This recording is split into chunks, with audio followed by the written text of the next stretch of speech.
Hi welcome to our channel. ఒక breaking news చూస్తున్నాం. BRS పార్టీకి రాజయ్య రాజీనామా అంటూ ఒక వార్త చూస్తున్నాం. ఇన్నాళ్లకు రాజయ్యకు బీఆర్ఎస్ పార్టీకి అనుబంధం తీరిపోయిందా అంటే అవుననే సమాధానం చెప్పొచ్చు.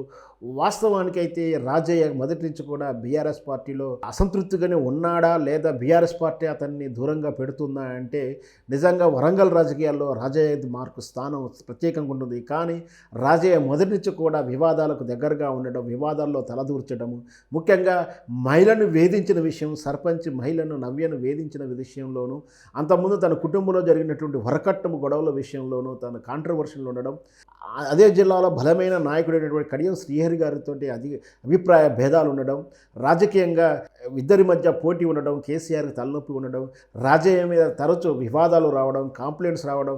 మొదటిసారిగా మనకు తెలుసు, 2014 మంత్రివర్గంలోనే అవినీతికి పాల్పడాడని చెప్పి రాజయ్యని మంత్రివర్గం నుంచి ఉపసంహరించిన తీరు కూడా మనం చూసినాం.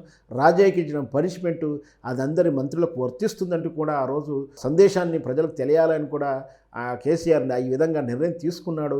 ఆయన ఆ రోజు మంత్రివర్గం నుంచి తీసేసినా కూడా రాజయ్య బయటికి వెళ్ళని రాజయ్య బీఆర్ఎస్ పార్టీని ఆ రోజుకు వీడని రాజయ్య గారు ఈరోజు మరి ఎందుకు వీడాడు, ఎందుకు వలన అతను ఏ విధంగా ప్రభావానికి లోనయ్యాడు అంటే బీఆర్ఎస్ పార్టీ అధికారంలోకి రాలేదు కాబట్టి, బీఆర్ఎస్ పార్టీలో తర్వాత తనకు గుర్తింపు లేదని, బీఆర్ఎస్ పార్టీ నుంచి టికెట్ గెలిచే అవకాశాలు లేవని. వాస్తవానికైతే స్టేషన్ ఘన్పూర్ నుంచి కడియం శ్రీహరి అండ్ రాజయ్య గారు ఇద్దరు కూడా పోటీ పడ్డారు.